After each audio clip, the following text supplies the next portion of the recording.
Urdu Discovery کے معزز دوستو، میں ہوں ماجد ملک اور آپ تمام دیکھنے اور سننے والوں کو السلام علیکم۔ ناظرین گرامی، اصل سکندر اعظم کون تھا؟ تاریخ اسلام کے حضرت عمر فاروق رضی اللہ تعالی عنہ یا مقدونیہ کا الیگزینڈر، یہ وہ سوال ہے جس کا جواب دینا دنیا بھر کے مورخین پر فرض ہے۔ آج SMS کا دورہ ہے۔ موبائل کا میسجنگ سسٹم چند سیکنڈ میں خیالات کو دنیا کے دوسرے کونے میں پہنچا دیتا ہے۔ جدید دور کی سہولت سے اب قارئین اور ناظرین بھرپور فائدہ اٹھاتے ہیں۔ گزشتہ روز کسی صاحب نے پیغام بھیجا کہ کاش آپ نے حضرت عمر فاروق رضی اللہ تعالی عنہ پہ کوئی ویڈیو بنائی ہوتی، اور اس وقت سے میں سوچ رہا ہوں کہ مقدونیہ کا الیگزینڈر سکندر اعظم تھا یا حضرت عمر فاروق رضی اللہ تعالی عنہ۔ دوستو، آپ دیکھ رہے ہیں اردو ڈسکوری کے اس معتبر چینل کو، جس نے آج کی زیر نظر ویڈیو کے لیے اسی حساس موضوع پر فیصلہ کرنے کی کوشش کی ہے۔ لیکن تفصیل میں جانے سے قبل حسب روایت ہم اپنے اس قافلے میں شامل ہونے والے نئے دوستوں سے گزارش کریں گے کہ وہ پہلے ہمارے چینل کو سبسکرائب کرتے ہوئے ساتھ موجود نہ بجنے والی گھنٹی کو بھی کلک کر دیں، تاکہ ہماری آنے والی اسی نو کی دیگر ویڈیوز بھی باقاعدگی کے ساتھ آپ تک پہنچتی رہیں۔ ناظرین گرامی، ہم نے بچپن میں پڑھا تھا کہ مقدونیہ کا الیگزینڈر 20 سال کی عمر میں بادشاہ بنا، 23 سال کی عمر میں مقدونیہ سے نکلا۔ اس نے سب سے پہلے پورا یونان فتح کیا، اس کے بعد وہ ترکی میں داخل ہوا اور پھر ایران کے دارا شکوہ کو شکست دی۔ پھر وہ شام پہنچا، پھر اس نے یروشلم اور بابل کا رخ کیا، پھر وہ مصر پہنچا، پھر وہ ہندوستان آیا۔ ہندوستان میں اس نے پورس سے جنگ لڑی، اپنے عزیز از جان گھوڑے کی یاد میں حالیہ شہر آباد کیا، مکران سے ہوتا ہوا واپسی کا سفر شروع کیا، راستے میں ٹائیفائڈ میں مبتلا ہوا اور 323 قبل مسیح میں 33 سال کی عمر میں بخت نصر کے محل میں انتقال کر گیا۔ دنیا کو آج تک بتایا گیا کہ وہ انسانی تاریخ کا عظیم جرنیل، فاتح اور بادشاہ تھا، اور تاریخ نے اس کے کارناموں کی وجہ سے اسے الیگزینڈر دی گریٹ کا نام دے دیا، اور ہم نے اسے سکندر یعنی بادشاہوں کا بادشاہ بنا دیا۔ لیکن آج میں 21ویں صدی کے 19ویں سال میں پوری دنیا کے مورخین کے سامنے یہ سوال رکھنا چاہتا ہوں کہ کیا حضرت عمر فاروق رضی اللہ تعالی عنہ کے ہوتے ہوئے الیگزینڈر کو سکندر اعظم کہلانے کا حق حاصل ہے؟ میں دنیا بھر کے مورخین کو سکندر اعظم اور حضرت عمر فاروق رضی اللہ تعالی عنہ کی فتوحات اور کارناموں کے موازنے کی دعوت دیتا ہوں۔ آپ بھی سوچئے، الیگزینڈر بادشاہ کا بیٹا تھا، اسے دنیا کے بہترین لوگوں نے گھڑ سواری سکھائی، اسے ارسطو جیسے استادوں کی صحبت ملی تھی، اور جب وہ 20 سال کا ہو گیا تو اسے تخت اور تاج پیش کر دیا گیا، جبکہ اس کے مقابلے میں حضرت عمر فاروق رضی اللہ تعالی عنہ کی 7 پشتوں میں کوئی بادشاہ نہیں گزرا تھا۔ آپ رضی اللہ تعالی عنہ بھیڑ بکریاں اور اونٹ چراتے چراتے بڑے ہوئے تھے، اور آپ نے تلوار بازی اور تیر اندازی بھی کسی اکیڈمی سے نہیں سیکھی تھی۔ سکندر اعظم نے آرگنائزڈ آرمی کے ساتھ 10 برسوں میں 17 لاکھ مربع میل کا علاقہ فتح کیا تھا، جبکہ حضرت عمر فاروق رضی اللہ تعالی عنہ نے 10 برسوں میں آرگنائزڈ آرمی کے بغیر 22 لاکھ مربع میل کا علاقہ فتح کیا، اور اس میں روم اور ایران کی 2 سپر پاورز بھی شامل تھیں۔ آج کے سیٹلائٹ، میزائل اور آبدوزوں کے دور میں بھی دنیا کے کسی حکمران کے پاس اتنی بڑی سلطنت نہیں جو حضرت عمر فاروق رضی اللہ تعالی عنہ نے نہ صرف گھوڑوں کی پیٹھ پر بیٹھ کر فتح کرائی تھی، بلکہ اس کا انتظام و انصرام بھی چلایا تھا۔ الیگزینڈر نے فتوحات کے دوران اپنے بے شمار جرنیل قتل کرائے، بے شمار جرنیلوں اور جوانوں نے اس کا ساتھ چھوڑا، اس کے خلاف بغاوتیں بھی ہوئیں، اور ہندوستان میں اس کی فوج نے آگے بڑھنے سے انکار بھی کر دیا۔ لیکن حضرت عمر فاروق رضی اللہ تعالی عنہ کے کسی ساتھی کو ان کے حکم سے سرتابی کی جرت نہ ہوئی۔ وہ ایسے کمانڈر تھے کہ آپ رضی اللہ تعالی عنہ نے عین میدان جنگ میں عالم اسلام کے سب سے بڑے سپہ سالار حضرت خالد بن ولید رضی اللہ تعالی عنہ کو معزول کر دیا، اور کسی کو یہ حکم ٹالنے کی جرت نہ ہوئی۔ آپ نے حضرت سعد بن ابی وقاص رضی اللہ تعالی عنہ کو کوفے کی گورنری سے ہٹا دیا۔ آپ نے حضرت حارث بن کعب رضی اللہ تعالی عنہ سے گورنری واپس لے لی۔ آپ نے حضرت عمر بن عاص رضی اللہ تعالی عنہ کا مال ضبط کر لیا، اور آپ نے حمص کے گورنر کو واپس بلا کر اونٹ چرانے پر لگا دیا۔ लेकिन किसी को हुक्म अदूली की जुर्रत ना हुई। अलेक्जेंडर ने 17 लाख मुरब्बा मील का इलाका फतह किया, लेकिन दुनिया को कोई निजाम, कोई सिस्टम ना दे सका। जबकि हजरत उमर फारूक रजी अल्लाह ताला अन्हो ने दुनिया को ऐसे सिस्टम दिए जो आज तक पूरी दुनिया में राइज है। आप रजी अल्लाह ताला अन्हो ने नमाज फजर में अस्सलातु खैरुम मिनन नौम का इजाफा कराया। आप रजी अल्लाह ताला अन्हो के अहद में नमाज तरावी का बाकायदा सिलसिला शुरू हुआ।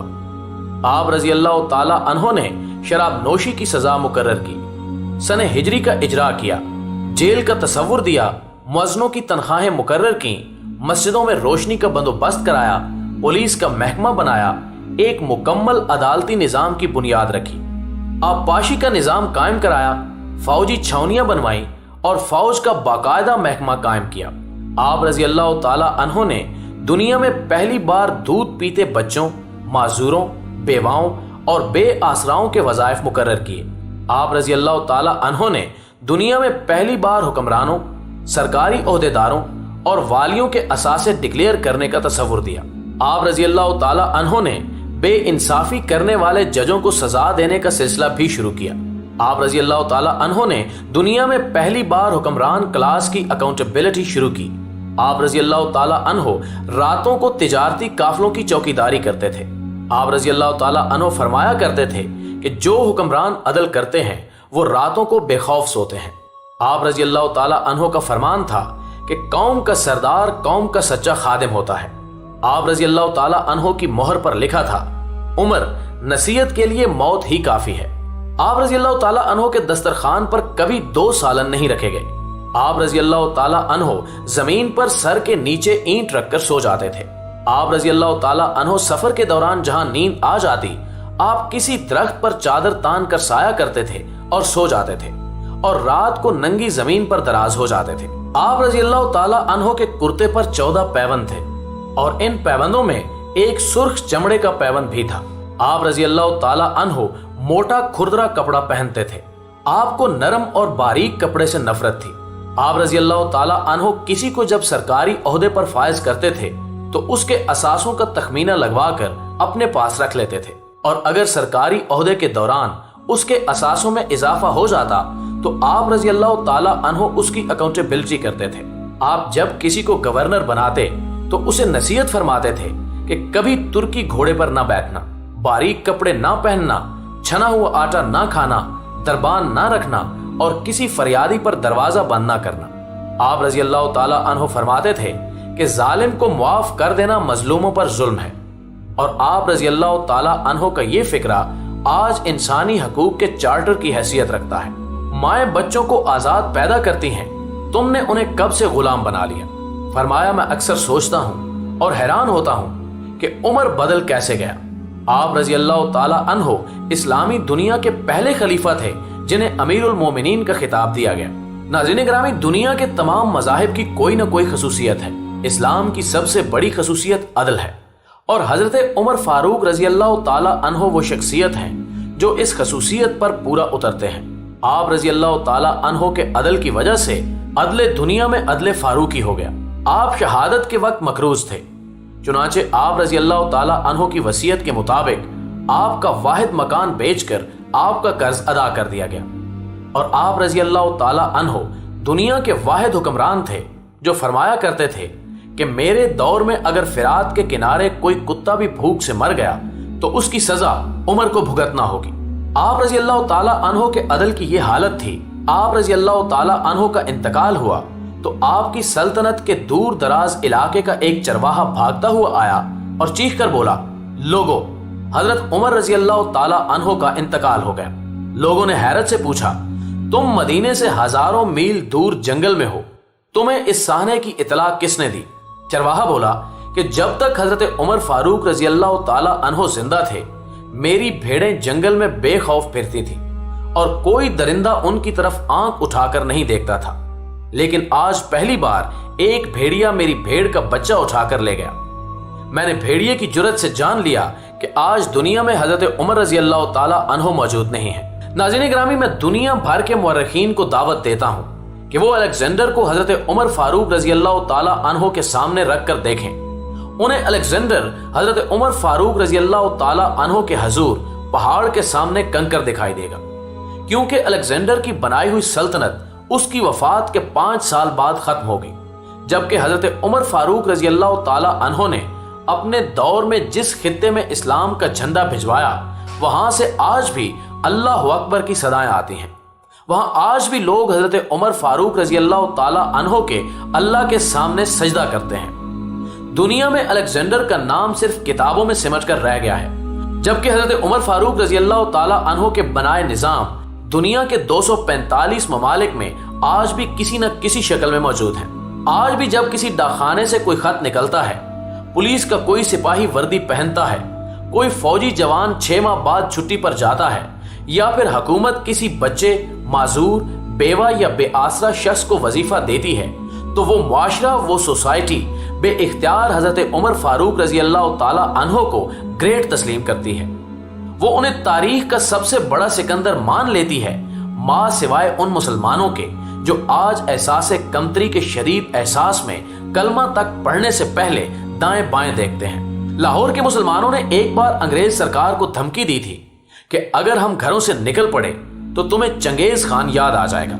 इस पर जवाहरलाल नेहरू ने मुस्कुराकर कहा था कि अफसोस, आज चंगेज खान की धमकी देने वाले मुसलमान ये भूल गए कि उनकी तारीख में एक उमर भी था, कि हम में एक हजरत उमर फारूक रजी अल्लाह ताला अन्हो भी थे, जिनके बारे में रसूलुल्लाह सल्लल्लाहु अलैहि वसल्लम ने फरमाया था कि मेरे बाद अगर कोई नबी होता तो वो हजरत उमर बिन खिताब होते।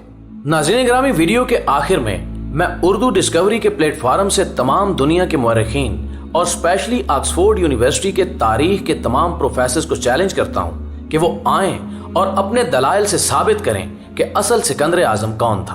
और दोस्तों, अभी तक का फैसला मैं आप पे छोड़ता हूं। कमेंट बॉक्स में मुझे अपने फैसले से जरूर आगाह रखिएगा। वीडियो पसंद आने की सूरत में इसे लाइक कीजिए, अपने दीगर दोस्तों के साथ भी शेयर कीजिए, और हमारी अगली वीडियो आने तक आपका, हमारा, हम सब का खुदा निगहदार।